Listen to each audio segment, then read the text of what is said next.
berkumpul di tempat yang insya Allah dimuliakan pada hari ini dalam acara workshop penulisan karya tulis ilmiah.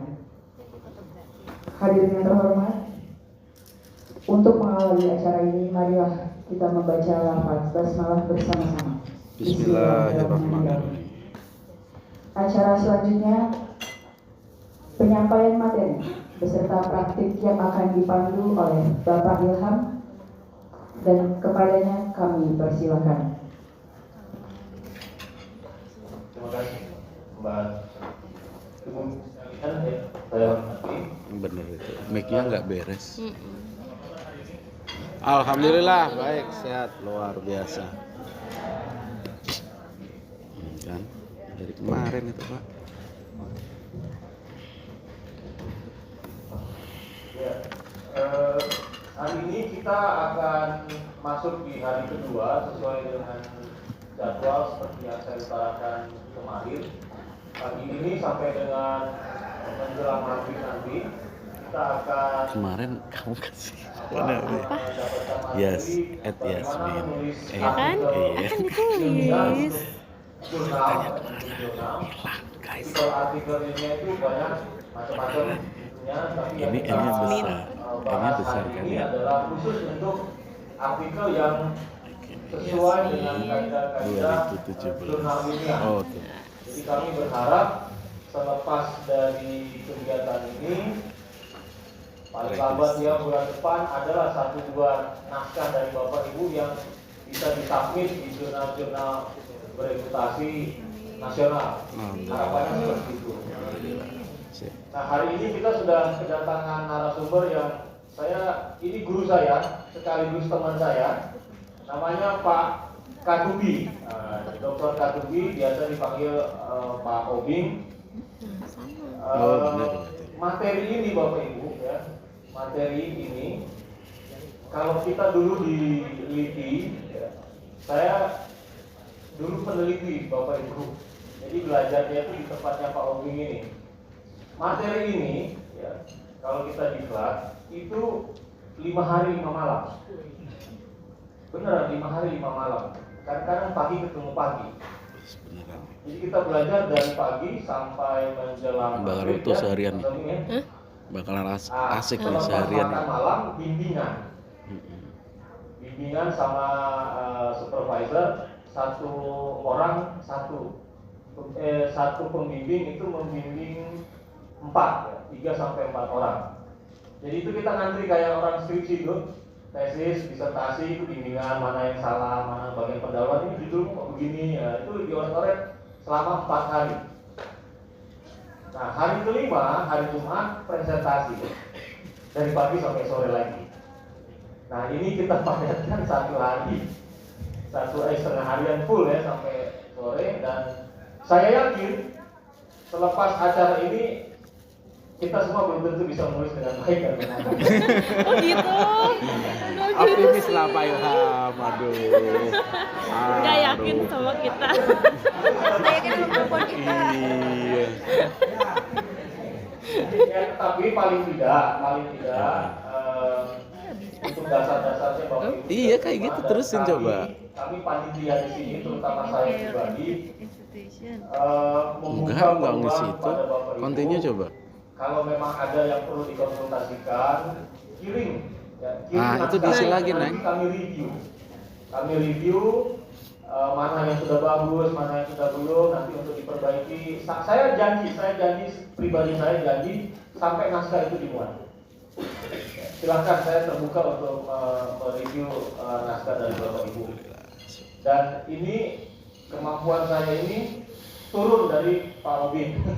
Jadi ini beliau suhunya, ya, beliau ini sekarang Kepala Pusat Preservasi Bahasa dan Sastra, ya, kampus di BRIN. Solo 2 ini berarti kampus ya. Kampus, tapi beliau ini aslinya peneliti, jadi sudah mendapatkan banyak pelatihan academic writing di berbagai negara. Saya agak sulit ketemu beliau nih karena kebanyakan di luar negeri. Nah, sejak jadi kapus di Jakarta dulu. Tahun lalu kita sempat ubah sampai 3 kali jadwal itu karena kelamaan di Sumba. Beliaunya asli Sumba, setiap tahun ada di Sumba, tapi sejak jadi kampus di Jakarta mulu. Ya, jadi untuk memperingkas waktu lebih efisien, ya, jadi Iya kita benar, akan selesai. belajar sama Pak Obing mungkin sampai jam ya asar lah, sampai asar. Setelah itu baru kita belajar Mendeley sekaligus mereview naskah yang Bapak Ibu sudah kirimkan. Dan mungkin juga nanti di tengah-tengah materi Pak Obing akan mereview karena 2 hari sebelum 3 hari ya, sebelum pelaksanaan acara ini saya kirim naskah Bapak Ibu semua ke beliau. Entah diperiksa satu-satu atau random, tapi nanti akan direview oleh Pak Obing. Jadi silakan nanti Ngirim Bapak Ibu Ngirim. tanya-tanya Ngirim. yang Cuman dirasa banyak kaidah yang aku ngerasa kurang belum. paham dalam menulis. Nah, di sini aku rasa yakin nanti kebedah. Bikin judulnya lah, yang strukturnya lah, ada lompat-lompat. Dulu dikoreksi langsung sama Pak Ilham. Silakan Pak Obing. Wah, tulisnya gini sih, gimana sih benerin? Benerin.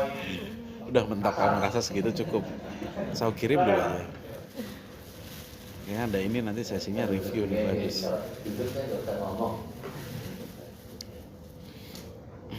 Baik Bapak Ibu semuanya, Assalamualaikum warahmatullahi wabarakatuh. Waalaikumsalam warahmatullahi Selamat wabarakatuh. pagi, salam sejahtera bagi kita semua. Om Swastiastu, salam kebajikan, namo buddhaya. Dan yang utama adalah salam sehat. Jadi Bapak Ibu semuanya mungkin kaget kenapa saya sampai hafal sebegitu banyak salam gitu ya. Iya. Itu setelah saya yang teman 2 itu suruh ngapalin salam pertama. Iya, iya. Identik. Akhirnya bahagia hafal salam sebegitu banyak gitu ya. Ya, terima kasih Mas Ilham dan teman-teman atas kesempatannya. Kalau saya dikatakan saya gurunya Mas Ilham itu saya jadi merasa penuaan dini gitu ya. Tapi saya belum setua itulah kan, karena saya begitu masuk ruangan Bapak Ibu semuanya saya sebetulnya bahagia sekali gitu. Kenapa? Melihat foto di belakang ini.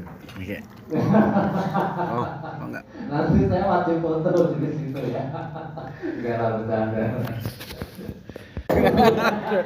Ini deh lucu cabi-cabi ya. Justru itu yang membahagiakan kita kan ya. Iya Pak, iya Pak. Setuju Pak. Nah, kalau kita belajar academic writing Bapak Ibu semuanya, itu adalah ini salah satu mental yang harus kita miliki. Itu adalah apa namanya? Tidak apa ya? Tidak marah kalau ditelanjangi. Ini bukan ditelanjangi dalam pengertian negatif ya. Maksudnya ditelanjangi tulisannya. Jadi seperti saya dulu begitu masuk di kelas academic writing di India di Singapura, guru saya dari Amerika itu mengatakan gitu. Aturan main pertama adalah kalian tidak marah ketika nanti tulisan kalian dibahas di kelas.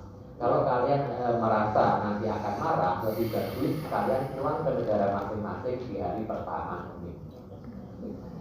Jadi gantikan kembali. Karena apa? Nanti akan terus di tulisan kita itu diperbincangkan. Bayangkan 4 bulan itu dari A sampai Z. Gitu ya. Bahkan sampai kalimat-kalimatnya gitu ya, Bapak Ibu semuanya. Saya pernah hampir merasa menangis itu dikomentari oleh profesor saya itu dan Obing, saya nggak ngerti ya bahasa Inggris kamu itu kenapa seperti bahasa Inggris anak SD ya. Karena banyak sekali di depan sakit kelas ya. gitu ya. Saya bilang kenapa gitu. Kalau kita biasa bertanya kalau di ruang itu ya, ya kenapa gitu. Iya bahasa Inggris kamu memang bisa dipahami dengan gampang gitu ya. Tetapi kenapa ya bahasa Inggris kamu itu selalu tulisannya strukturnya itu SPOK katanya gitu. Sepak gitu. Ya kan katanya supaya mudah dipahami gitu. Ya ampun, oke. Kamu variasikan lah bahasa Inggris kamu. Sekali-kali keterangan kamu itu taruh di depan gitu. Sekali-kali predikat kamu itu taruh di depan. Sekali-kali kalimat kamu itu pendek dengan panjang terus ngantuk orang gitu. Iya, iya. Ya ya udahlah, untuk belajar itu aja itu perlu berminggu-minggu lagi. Ini merubah mindset banget nih. Saya pikir Iya, kan, benar kan? kan di Indonesia kan gitu kan, kita bahasa Inggris, Iya. mana subjek, mana predikat, mana objek. Ya, ini kita terus gitu, sepak. Sepak. Begitu dibaca oleh orang Inggris yang asli katanya, "Loh, tulisan kamu kok kayak tulisan anak SD ya bahasa Inggrisnya." Gitu ya. Ya, itu di depan kelas, bayangkan kalau kita tuh orang yang cepat atau sakit hati gitu ya. Ya, saya katakan karena saya harus belajar lagi, nggak apa-apa. Nah itu contoh-contoh saja lah. Gitu ya. Jadi artinya bahwa ketika kita ikut kelas academic writing, salah satu hal yang harus kita pahami bersama adalah kita harus berani menertawakan diri kita sendiri. Awalnya dengan pengamuk betul ya. Iya, makasih. Jadi nanti nyaris seluruh yang dikirim kepada saya itu sudah saya pindahkan, nanti siap-siap kita diskusikan. Ya. Baik, Bapak Ibu semuanya, saya sudah diperkenalkan tadi oleh Mas Ilham, begitu. Yang pasti meskipun saya pernah bekerja bareng dengan Mas Ilham di kelas, tetapi jangan dibayangkan saya setua yang Bapak Ibu bayangkan. Saya takut penuaan diri. Saya sama umurnya dengan Mas Ilham, supaya tetap berondong. Baik, nah sekarang Bapak Ibu semuanya terbaca ya sama belakang ya. Iya. Iya. Baik. Ya, remeng-remeng lah. Ya, oke, saya bacakan saja nggak apa-apa. Jadi Bapak Ibu semuanya, ini kan kita kalau yang sudah pasti ini hampir semuanya kan, bukan hampir semuanya sudah S1 sudah lihat di dalam daftar. Nah kemudian sudah pernah mengalami menulis skripsi, Iya. bahkan ada yang sudah S2 juga, gitu. Nah nanti siapa tahu nanti terinspirasi S3. Nah Bapak Ibu semuanya kan ini proses ini sudah kita lalui semuanya. Ya. Pertama adalah formulating a research problem, memformulasikan masalah. Kemudian yang kedua, conceptualizing a research design, mengkonseptualisasi rancangan penelitian. Ketiga, constructing an instrument for data collection, jadi menyusun instrumen. Berikutnya yang keempat adalah selecting sample, memilih sampel. Kemudian di sini writing a research proposal, menulis proposal. Nah ini bedanya yang diajarkan di Indonesia. Menulis proposal itu ditaruh di sini. Iya. Ya kan? Jadi akhirnya proposalnya nggak ada isinya. Iya kan, seringkali gitu kan, nulis sopo gitu ya. Nah, ya itu kesalahan Bapak Ibu dosennya gitu. Nah kemudian kalau sudah di sini oke, baru collecting data, ke lapangan mengumpulkan data. Kemudian processing data, menganalisis data di sini. Nah kemudian writing research report. Ini skripsi itu di sini. Nah nanti kalau misalnya Bapak Ibu semuanya mau melanjutkan menulis di sini, misalnya artikel berarti diubah lagi, ya. Atau misalnya diubah menjadi policy brief gitu ya, harus diubah lagi di sini. Ya ini baru laporan. Nah biasanya Bapak Ibu semuanya dalam rentang waktu yang panjang ini kita selalu menghabiskan waktu di sini. Proses. Ya kan? Jadi kita jumpalitan itu bahasa Jawa ya. Apa bahasa Indonesia susah juga. Jungkir balik gitu. Jungkir balik ke Pararugu bahasa Sundanya gitu ya. Jungkir balik ke Pararugu gitu di sini gitu. Tetapi nanti kita menyediakan waktu sedikit menulis di sini. Akibatnya tulisan kita itu nanti menjadi jungkir balik ke Pararugu gitu ya. Ke Pararugu itu nama bahasa Indonesia ini. Hanya jungkir balik tuh. Ya, pokoknya jelas lah itulah ya. Kurang jelas. Karena kita apa? Udah selengkap kehabisan waktu di sini gitu. Nanti begitu dikomentari teman kita, tulisannya kok kayak gini ya gitu. Oh tahu gak sih kamu tuh, saya jungkir balik di lapangan sampai jungser sampai gini gitu. Ya orang pembaca mana tahu lo jungser mau jungkir balik mau apa di lapangan gitu kan? Yang membaca itu hanya ingin disuguhi tulisan yang mudah dipahami, yang menyenangkan ketika membacanya, kan gitu kan? Ya, ada isinya kan gitu ya. Karena apa? Sudah habis waktu membaca, tetapi nggak dapat apa-apa. Nah, itu kan yang begitu, gitu kan? Nah, jadi Bapak Ibu semuanya, kalau kita menulis dalam proses begini, jangan menghabiskan waktu di sini, ya.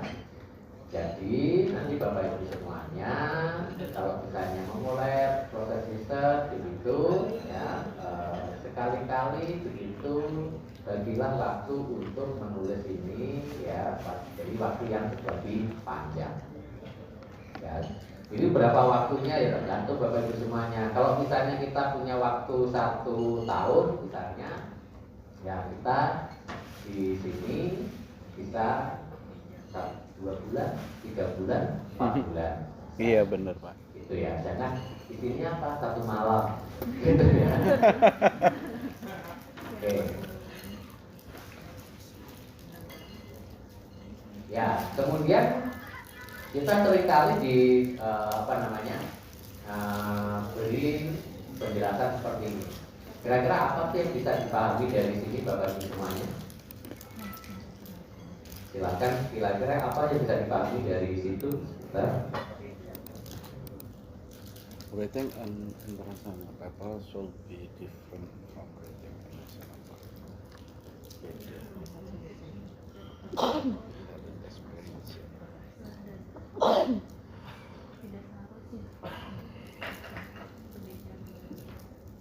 Ya, ada yang ingin memberikan tanggapan? Ya, pertamanya, oke lah. Ibu Yaya, Ibu Yaya tanda. Nulis internasional terkadang dianggap beda. Ayahnya. Nah, Bu Yaya. Kira-kira kalau misalnya seperti ini, writing an international paper should be different from writing a national paper. Kira-kira apa yang bisa Ibu Yaya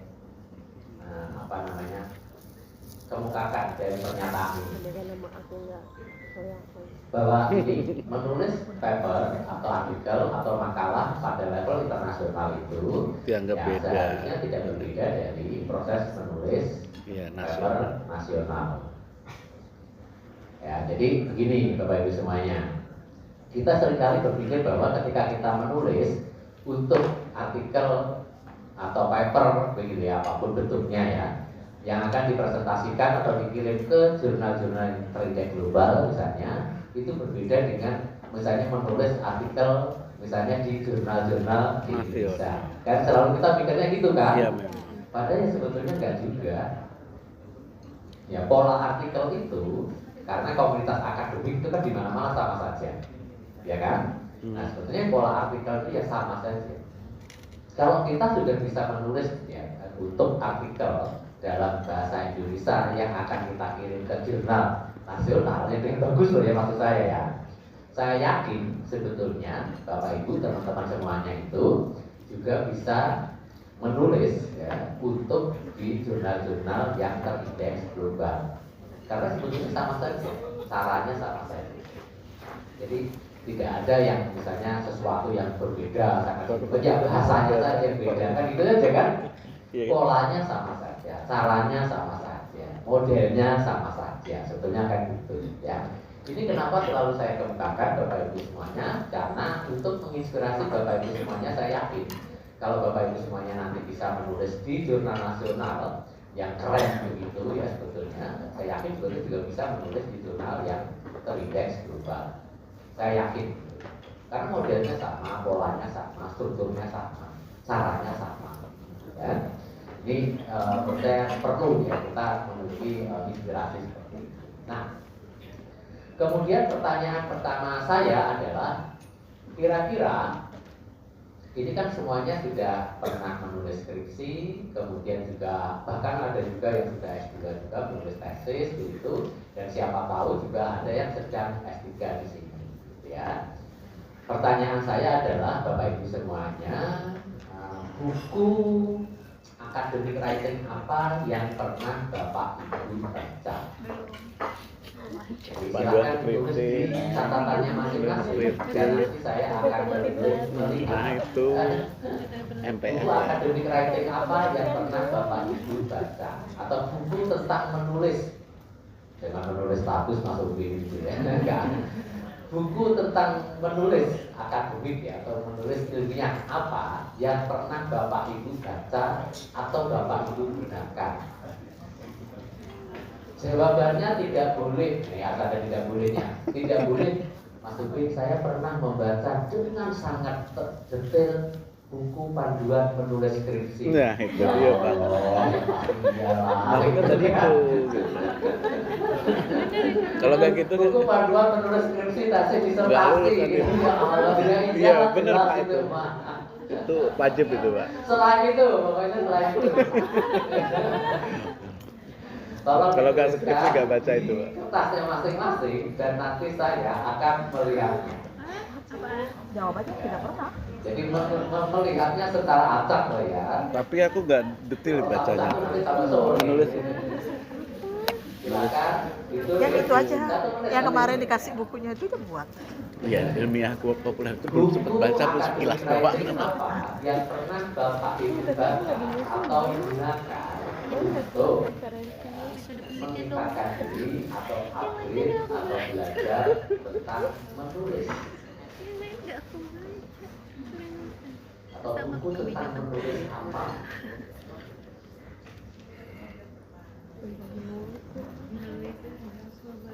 Ayo.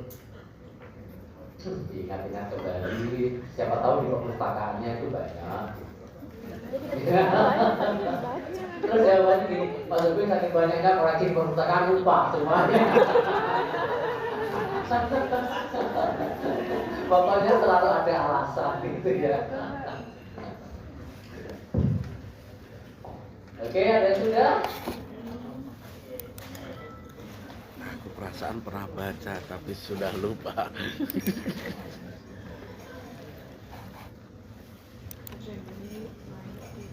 Ini mama aku jangan kelihatan. Teh Aik atau Teh Aik Parantos? Teh Aik mana Teh Aik? Teteh. Oh, Teh Aik Bang.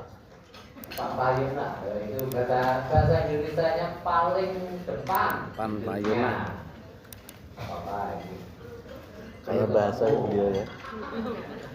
Oke, mungkin saya ditemukan ke koleksi Bu ya. Sebelumnya aja. Tadi siapa lagi? Bahasa Jawanya sopo meneh. Nah, aksennya juga keren. Ya. Jawa tenan ya Pak. Ya, Mas Tony. Ada Pak Tony, Mas Tony. Ada Mas Tony. Ada? Oh ya. Oh Pak, saya panggil Mas atau Pak ya Pak? Panggil Mas aja mah biar gak ini mah. Biar alat muda. Masih ingat kira-kira Mas Tony buku akademik writing apa yang pernah, pokoknya pernah lah, dulu juga apa-apa lah. Buku Ki Hajar Dewantoro. Oh maksudnya begini ya. Buku kayak buku biografi ya. Ya. Saya tahu sebetulnya itu kalau pertanyaan yang paling gampang dijawab itu adalah gini. Coba Bapak Ibu semuanya tuliskan para mantan yang pernah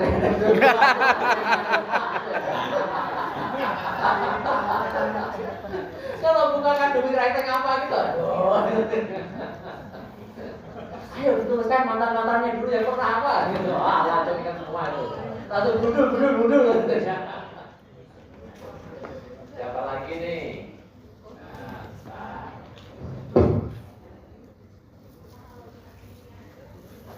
Ingat penulisnya. Oh, jangan-jangan penulisnya mantannya. Jangan jangan.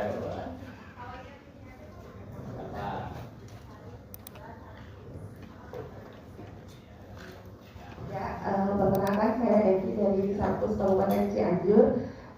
Sebenarnya buku ini boleh dikatakan sudah saya baca ya Pak, walaupun memang baru di depan karena pengantar. Terus di belakangnya sempat ada resensinya karena kebetulan sebelum berangkat ke sini kami sempat melakukan prosesi buku. teringat temanya aja, ada pun judul lengkapnya saya lupa, tapi bukunya itu adalah copywriting. Jadi subjeknya lebih mengarah kepada bisnis. Jadi bagaimana kita diajarkan untuk menulis, tapi untuk menarik perhatian atau untuk kemajuan bisnisnya gitu Pak. Jadi mungkin di dalamnya itu ada tentang manajemennya, ada tentang saya lupa. Ada tentang menarik produsennya seperti itu Pak. Ya, nah iya Bapak, dan perencanaan gitu. Ya, nah iya, iya benar. Iya, membaca keseluruhan sih belum ya Pak, karena kalau processing kan memang cuma seputaran bukunya aja, gimana kami bisa menentukan subjeknya dulu gitu. Ya. Bukunya ada di perpustakaan. Saya Atik, ya. Saya Atik, oke. Ya, berikutnya ya Mas Farhan. Mas Farhan, sudah ada yang ditulis? Oh, yang ditulis mantan ya. Mas Farhan, Mas siapa kok gak ada ini? Oh, pindah-pindah. Mendekati siapa itu? Mbak Alisa, ada yang pernah dibaca buku apa? Oh, ada nih.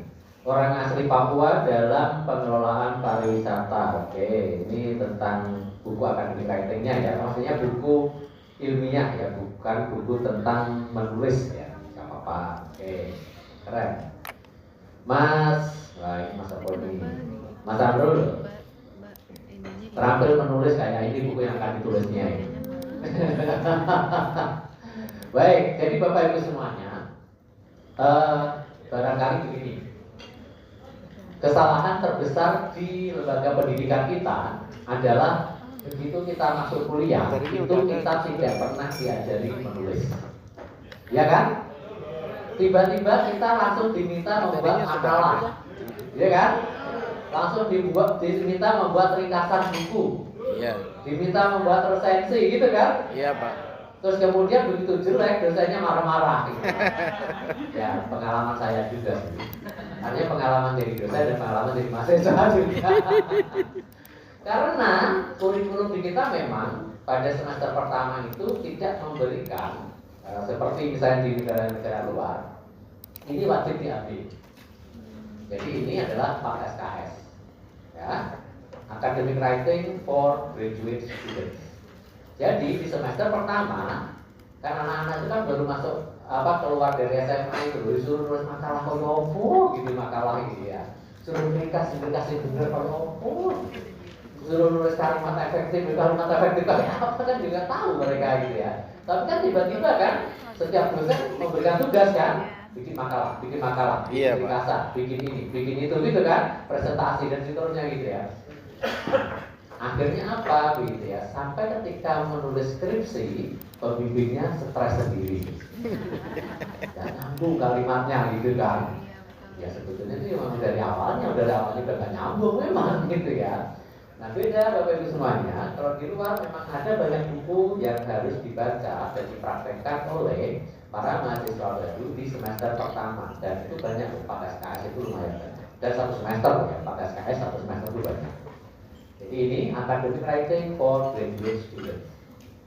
Jadi ini yang saya gunakan waktu saya mendapatkan fellowship 4 bulan di NUS itu di Singapura. Jadi waktu itu pada saya sudah lulusan 2 gitu ya. Itu seperti kembali ya anak S1 lagi memang harus belajar begitu gitu ya. Kemudian ini juga sama, Writing for Academic Journals. Ini biasanya kalau fellowship academic writing diletakkan di bulan-bulan terakhir karena bukan dasar lagi. Ya, jadi bagaimana buku ini hanya membicarakan bagaimana menulis artikel untuk disubmit di jurnal ilmiah. Ini juga yang saya gunakan selama 3 bulan persis. Ya, ini karena apa? Writing your journal article in 12 weeks. Jadi menulis ya menulis artikel jurnal dalam 12 minggu. Jadi ini nanti setiap minggu itu dosen saya itu selalu memberikan tugas melalui buku. Persis dia ada tahapannya setiap minggu apa saja, terus begitu.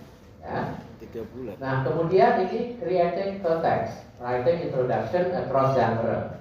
Sekarang Bapak Ibu bayangkan ketika saya belajar untuk menulis bagian pendahuluan dalam bahasa Inggris yang hanya 2 dan 3 halaman itu. Jadi Bapak Ibu semuanya kan senang banget kalau menulis bagian pendahuluan sampai 10 halaman gitu kan? Iya. Sampai lupa isinya apa gitu. Jadi nggak usah kalau kita di luar negeri itu pendahuluan itu 2-3 halaman aja udah cukup gitu ya. Terus saya biasanya kalau bimbing mahasiswa, bimbing mahasiswa S3 juga sama. Teman-teman saya sekarang punya bimbingan mahasiswa S3 itu 6 orang gitu. Dia nulis bagian pendahuluan awal latar belakang tuh loh, bukan pendahuluan yang 1 bab Bapak Ibu ya. Latar belakang tuh sampai 10 halaman gitu. Terus aku nulis apa tuh kayak gini? Pak, banyak banget deh Pak yang saya baca gitu. Ya Allah, saya bilang gitu ya. Kalau itu kesannya saya udah tua gitu ya. Ya sebegitu banyaknya yang bisa dibaca, tapi itu bisa diringkas sampai 2-3 halaman saja. Ada caranya. Saya bilang, baca buku ini sebelum selesai, jangan datang-datang lagi ke saya. Gitu ya. Tapi memang benar buku ini teman-teman semuanya, isinya hanya mengajari kita bagaimana menulis bagian pendahuluan artikel yang isinya 2-3 halaman itu. Serius. Jadi karena di sini adalah cross genre, lintas genre, itu bisa digunakan untuk teman fisika, kimia, teknik, MIPA, mau humaniora, sosial, mau politik, mau ekonomi. Itu contohnya banyak di situ. Ya. Kita kan tidak pernah belajar sama sekali. Nah tiba-tiba nanti bisa kita ngamuk-ngamuk gitu ya. Nulis yang benar, wah. Orang nggak pernah diajari, waktu nulis yang benar gimana? Jadi ini Bapak Ibu semuanya creative context. Ini nanti semua buku ini nanti kalau teman-teman mau itu silahkan aja dengan senang hati ya. Jadi kalau mau beli PDF-nya Pak, PDF. Ya, itu mahal banget, ya kan? Lebih bagus kalau saya dulu begitu di Singapura Bapak Ibu semuanya selalu ada kan buku-buku baru gitu kan. Nanti tiap bulan saya kembali ke Indonesia Bapak Ibu semuanya bawa koper. Karena dulu saya diperbolehkan meminjam 30 buku. Bos, 30 buku boleh di perpustakaan itu. 30 buku saya masukkan di koper, saya pulang ke Indonesia. Di Depok itu ada tempat fotokopi yang hasilnya lebih indah dari buku aslinya. Orang Indonesia kan nggak ngulang ini. Tuh, bukan karena ini memang nggak punya duit. Ya kan boleh bikin 30, saya bawa pulang bawa koper kan 30 kilo juga kan. Saya rumah waktu itu masih di Depok, saya taruh di tempat fotokopi langganan gitu. Kemudian nanti 3 hari sudah jadi buku lebih indah daripada aslinya. Saya pulang lagi ke Singapura, bawa lagi kembalikan, punya begitu teman-teman saya kasih wah, kamu punya dolar banyak ya beli buku. Oh, orang Indonesia, saya bilang gitu ya. Padahal cuma fotokopi doang. Ini fotokopi juga. Oke. Nah kemudian ini sudah sama fotokopi ya, tapi keren kan? Iya fotokopi yang dibilang. They say, I say. Ini cuma ngajarin kita begini teman-teman semua di bagian pendahuluan. Kalau orang lain ya puluhan orang lain itu sudah ngomong tentang itu, saya juga bisa ngomong. Udah, emang di bagian latar belakang itu kan isinya kan gitu kan? Iya. Jadi kalau misalnya teman-teman semuanya begini ceritanya. Kalau teman-teman di sini semuanya itu misalnya sudah pernah menulis semuanya tentang korupsi. Bukan berarti ahli korupsi ya. Iya. Menulis tentang korupsi semua di sini 80. Kemudian saya juga gitu ya, kemudian saya juga akan menulis tentang korupsi. Teman-teman semuanya ngamuk dong ke saya.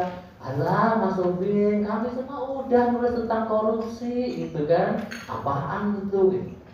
Nah nanti jawaban saya di bagian pendahuluan gampang.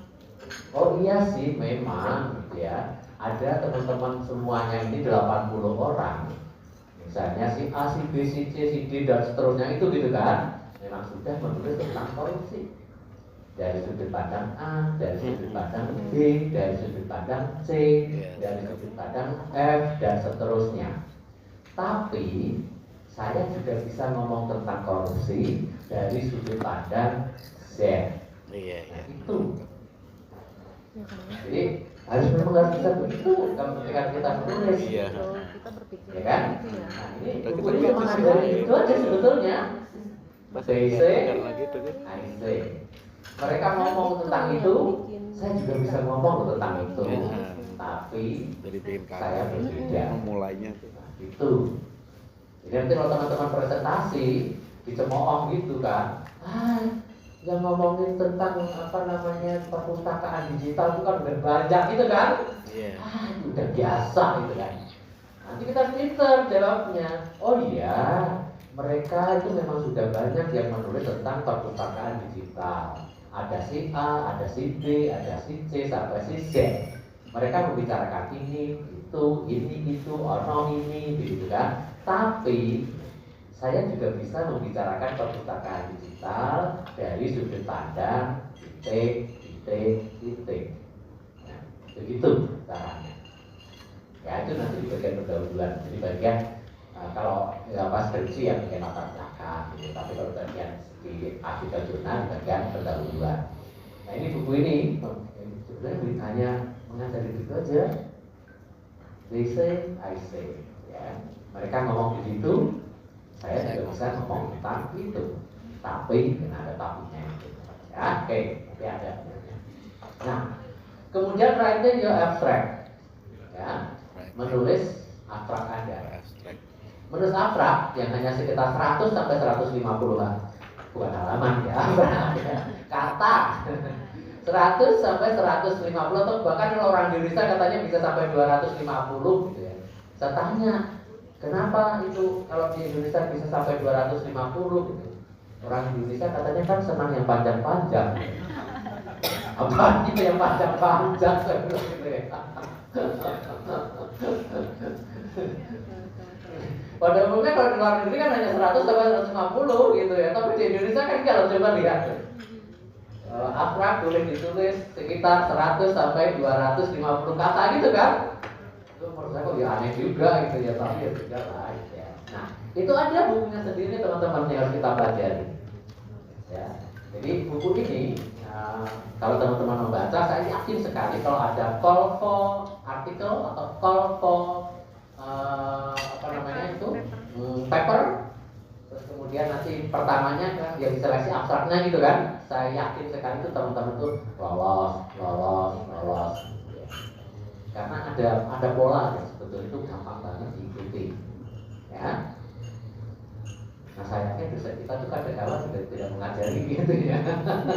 Serius loh, itu banyak sekali saya mengisi workshop beginian tuh setelah saya mendapatkan sertifikat dari Adidas itu Bapak Ibu semuanya tuh dosen-dosen mungkin itu udah dihitung mungkin ada ribuan gitu yang pernah ikut workshop saya gitu. Akhirnya mereka baru gitu. Ternyata maksudnya gampang ya bikin abstrak ya supaya begitu kalau paper di luar negeri itu gitu ya bisa terus lolos. Jadi ini memang ada bukunya ya. Ini juga sama. The Art of Abstracting, seni mengabstraksikan. Jadi tulisan kita yang sudah digambar gitu misalnya gitu kan jumlah halamannya gitu ya. Nah bagaimana itu diabstraksikan hanya sekitar 100 sampai 250 kata. Ada seninya. Ya kan? Ini gitu. Nah, oke. Jadi Bapak Ibu semuanya itu contoh-contoh saja. Jadi nanti kalau Bapak Ibu semuanya ingin begitu buku-buku tadi mau 10, mau 20, mau 30 silakan dengan senang hati. Nanti bisa saya mengirimkan begitu ya, Bapak Ibu bisa pelajari dan nanti kalau ada hal yang ingin didiskusikan silakan saja. Nah Bapak Ibu semuanya sampai pukul 15 nanti kurang lebih pukul 15 ya, ini materi kita yang akan kita diskusikan. Pertama adalah pendekatan terhadap KTI. Ya, karya tulis ilmiah ini banyak, nanti kita diskusikan bukan hanya artikel, bukan hanya skripsi gitu. Kemudian pentingnya literatur review atau kajian terdahulu bahasa Indonesianya, ya, atau penelitian sebelumnya, gitu. Kemudian mulailah menulis KTI secara kritis dari A sampai Z, gitu ya di sini. Ini dari judul sampai penutup, menyasar jurnal atau bahasa Inggrisnya adalah targeting jurnal. Karena apa? Bisa jadi artikel kita itu ditolak bukan karena jelek, tetapi karena kita salah memilih jurnal. Sama saja kan bapak-bapak, bukan ibu-ibu biasanya. Bapak-bapak itu dulu kalau pernah ditolak, ada yang pernah ditolak di sini? Wah semua, gitu. Bukan karena kita tidak keren, pastikan aja kita tuh keren gitu ya. Karena salah sasaran aja gitu ya. Loh, harusnya kita itu menyasar bapak-bapak itu mengungkapkannya ke Z gitu. Jadi ditolak gitu. Sama juga kalau kita tuh menulis artikel harusnya itu ke jurnal tentang perpustakaan, dikirim ke jurnal ekonomi, ya sudah nyambung gitu ya. Sebagus apapun artikel kita ya ditolak gitu ya. Itu targetnya jurnal atau menyasar jurnal. Ya, ini penting ya teman-teman semuanya. Kelihatannya sederhana itu, tapi enggak juga.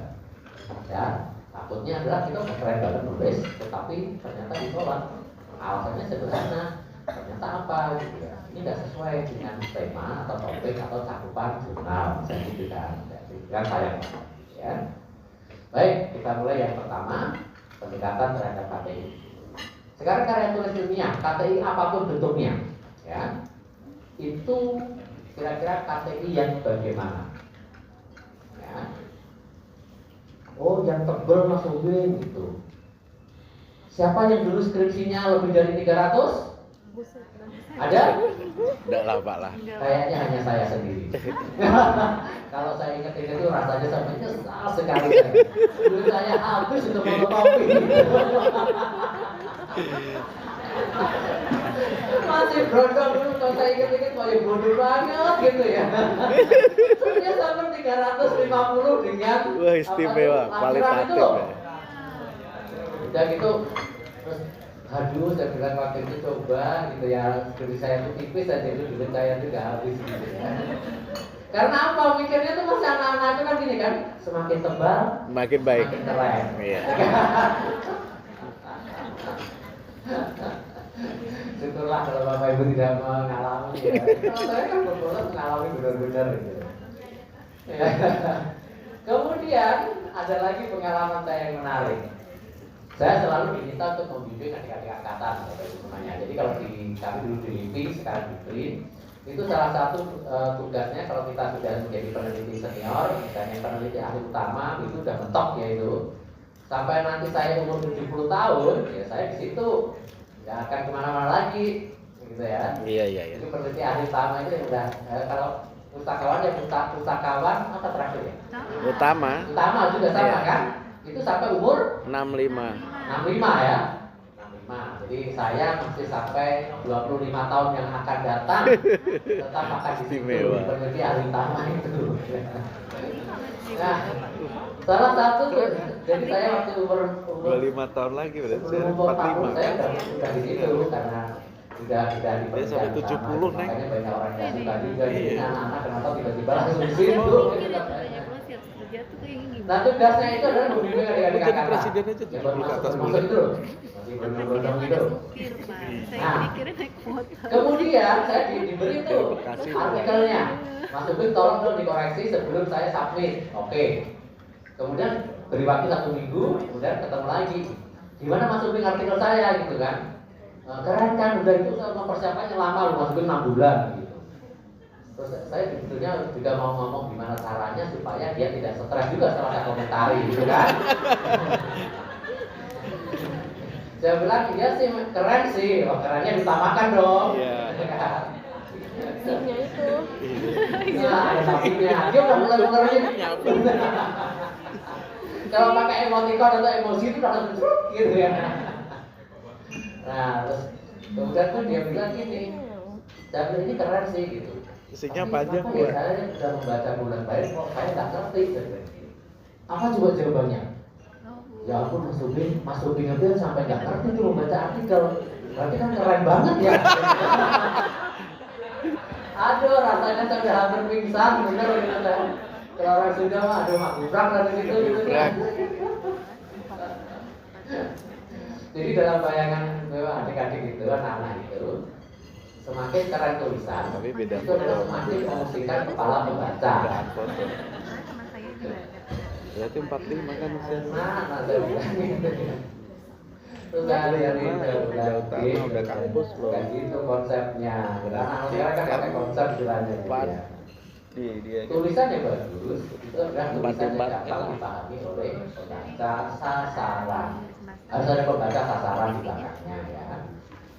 Yang dimaksud pembaca sasaran itu apa? Kita seperti ngomong. Itu 2 tahun naik. Kalau misalnya saya ngomong akademik, ya berarti Capek jadi bener. yang mendengarkan pasti orang akademisi. Enggak, kalau Tapi kalau kita- saya ngomong dengan anak-anak, Fungsinya ya nggak sekuat. itu pasti saya ngomong dengan cara bagaimana suatu dan dipahami. dari mana coba? Kan Saya ngomong dengan udah orang tua, saya pasti berat nih. cara ngomongnya juga bagaimana disesuaikan dengan orang tua. Beda kalau kayak dulu. Kita menulis Kan udah otonom nih kalau dulu kan Disesuaikan dengan pembaca sasaran. dari daerah pindah Kalau pembaca sasaran, misalnya skripsi, kira-kira siapa? Enggak sih. Pembaca sasaran skripsi. Bayangkan Bapak Ibu, teman-teman semuanya, kalau dulu ketika Skripsi ya, menulis skripsi, peneliti. sekarang siapa pembaca Habis sasarannya? peneliti selanjutnya gitu kan selalu kamu nulis gitu. Enggak. Karena untuk penelitian selanjutnya. Gitu. Dosen buat Adik-adik kelas. ya adik kelas kan meneliti selanjutnya Itu bunda. kan makanya. Artinya lingkupnya di kampus. Iya buat kampus penelitian selanjutnya. Ayo, siapa kira-kira pembaca sasarannya waktu menulis skripsi? Oh, Yang waktu Bapak nulis Ibu dosen. bayangkan waktu menulis skripsi dulu, calon pembacanya siapa? Dosen dan pembimbing. pada saat nulis kan? Iya, itu pasti itu kalau nggak dibaca nggak lulus Bukan skripsi. ucapan terima kasih ya. Bukan ini, ucapan terima kasihnya gini. Terima kasih kepada si X yang telah mendukung. Iya. Terus saya kalau punya pembimbing apa anak bimbingan gitu, saya tulisin di dalam kurung Belgedes. Belgedes itu bahasa Jawa. Pak Gombal gitu. Ya, ucapan terima kasihnya pada orang tua dulu yang sudah mendukung dari nol. Gitu. Untung nggak kamu tulis itu apa namanya itu yang tukang apa bensin saya bilang gitu. Ayo ketika dulu menulis skripsi, siapa kira-kira pembaca sasarannya yang teman-teman bayangkan pertama? Dosen pembimbing lah. Adik kelas. Ya, dosen ada yang mengatakan dosen pembimbing. Mas Abdul Rahman ada? Oke, Pak Abdul Rahman, Mas aja lah biar ini Mas biar Iya. Kira-kira waktu dulu menulis skripsi atau kalau sudah tesis gitu, Mas Rahman, kira-kira siapa yang dibayangkan akan membaca? Ya, terima kasih Pak. Yang pertama mungkin saya bayangkan itu ya pembimbing, kemudian Bukan si X ya Pak? bukan. Surat cinta, Pak, kalau dulu, Pak. Tapi nanti kalau maju ya pengujinya Pak. Pembimbing dan penguji ya. Oke. Ada lagi mungkin yang berbeda, Mas Lama? Dari Boyolali, Mas Lama mana? Oh iya, monggo Mas. Kopi krim. Para pegawai dan Kopi hitam. birokrat ya. Terima kasih. Jadi nanti begitu selesai skripsinya langsung kita kasih ke pegawai dan Kak, birokratnya. Oke. Ini buat kamu aja. Karena yang saya belum adalah etos kerja.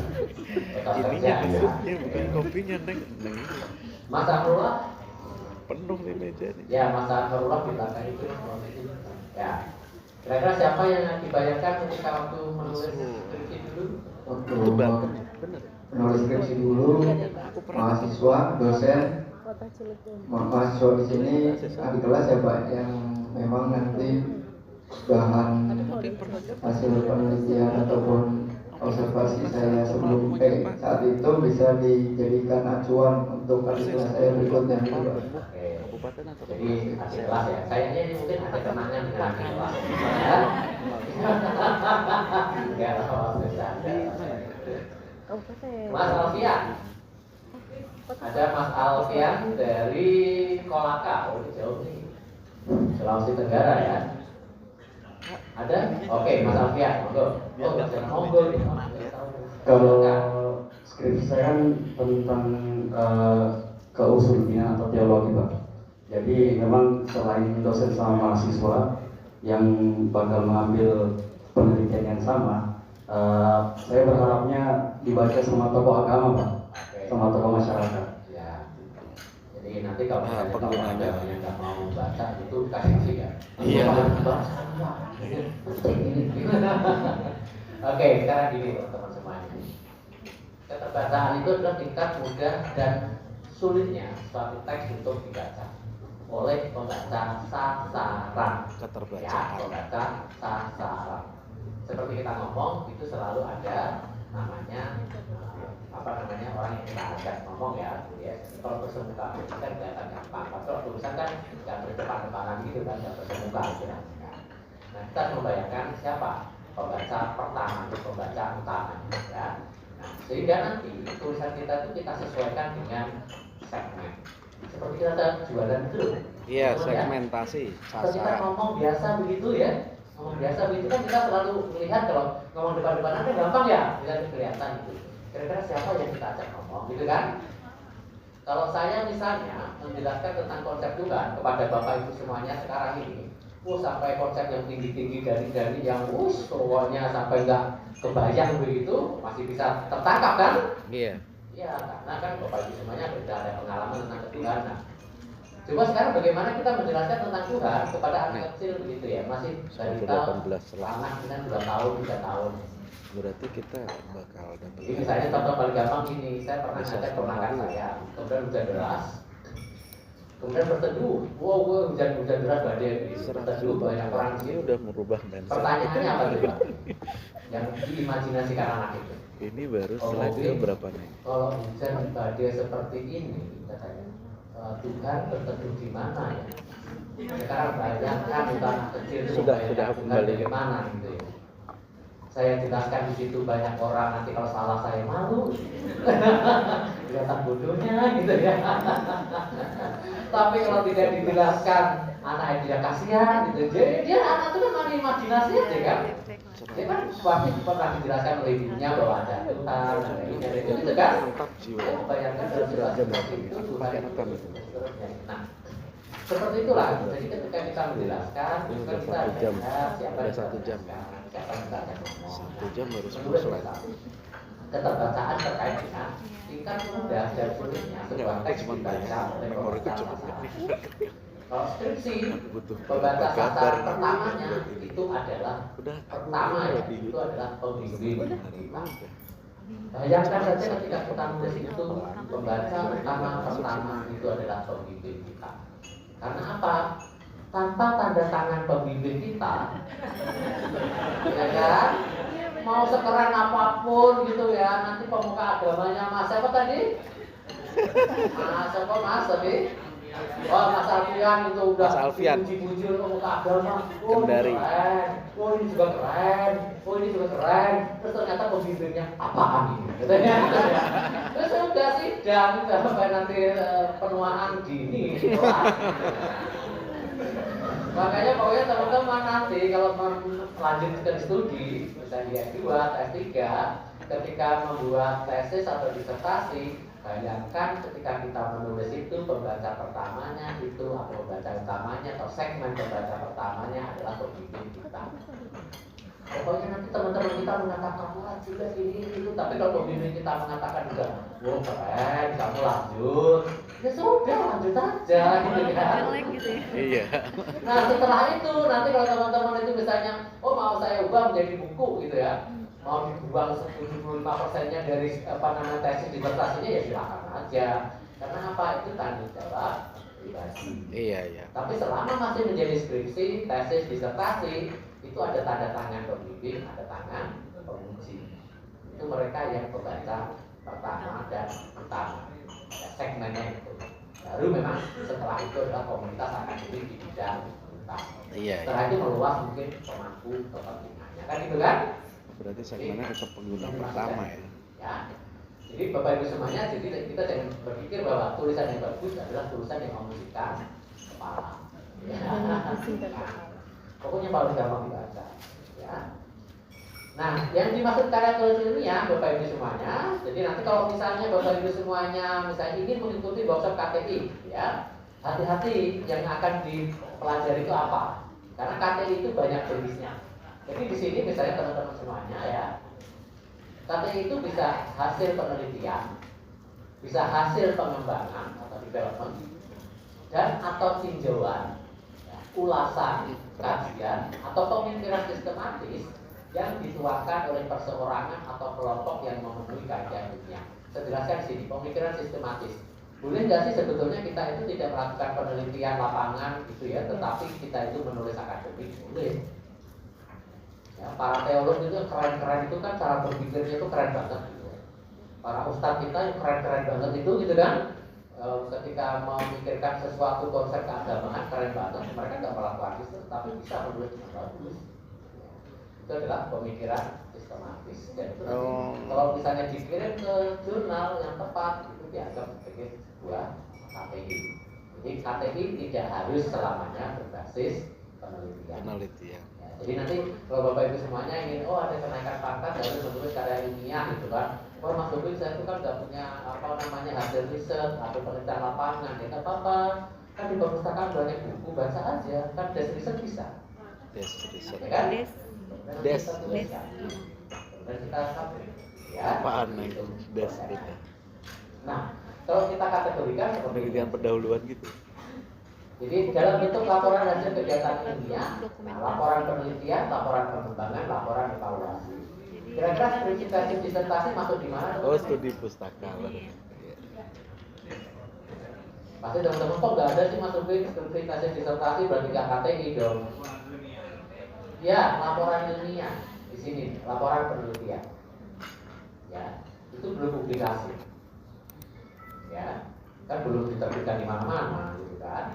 Jadi ini di sini itu laporan aja.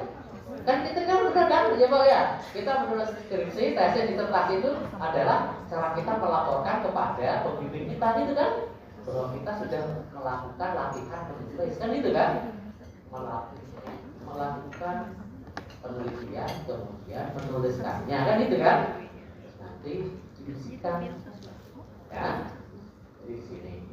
Kemudian nanti baru dipublikasi di sini, diubah bisa menjadi artikel atau dipresentasikan jadi makalah kalau mau dipresentasi. Atau misalnya kalau teman-teman ingin dibaca khalayak umum, berarti tulisan ilmiah populer itu di koran. Ya, itu beda lagi. Itu lebih sulit menurut saya. Kita tidak semua akademisi mampu mengubah tulisannya menjadi ilmiah populer. Karena apa? Segmennya jauh lebih luas. Bukan hanya komentar. Untuk nggak ditulis di bawahnya gini Pak, dalam tanda petik di bawahnya gitu. Percayalah Mas pada saya.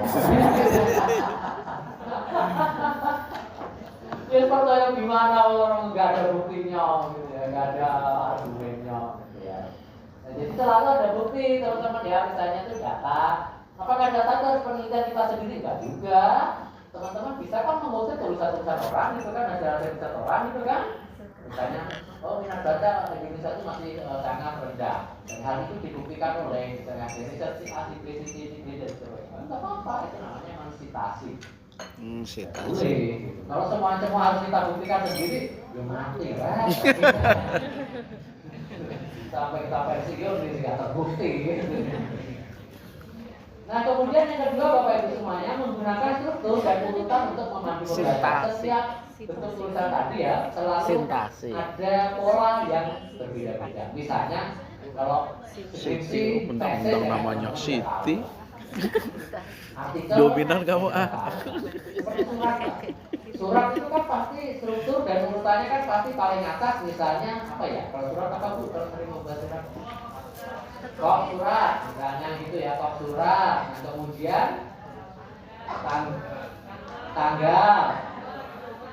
Padahal saya tuh sebetulnya tiap hari menandatangani surat mungkin 10-20 gitu ya, tapi nggak inget-inget juga. Tanggal, kemudian nomor, nominal. Oke, sekarang bayangkan kalau tiba-tiba surat itu paling atas misalnya Assalamualaikum. Oh iya. Langsung menerima suratnya. Karena tidak sesuai dengan struktur kan. yang dibayangkan orang ya pertama ya kok gitu kan, kok tanggal keberapa tadi lah begitu ya. Kutipan. Itu sama dalam tiap tulisan KTI itu yang kita bayangkan misalnya, oh kalau misalnya skripsi itu ada cover, ada ini, ada itu, ada terus gitu kan, kita bayangkan. Nanti kalau berbeda pasti kita harus kok bisa begini. Oke. Kemudian menggunakan acuan gagasan atau hasil-hasil penelitian terdahulu yang sudah ditulis akademisi lain. Tidak pernah ada tulisan KTI apapun bentuknya itu tanpa mengacu atau tanpa mensitasi atau tanpa mengutip tulisan dari orang-orang yang pernah melakukan atau menulis sebelumnya yang relevan. Oleh karena itu tadi kalau misalnya nanti kan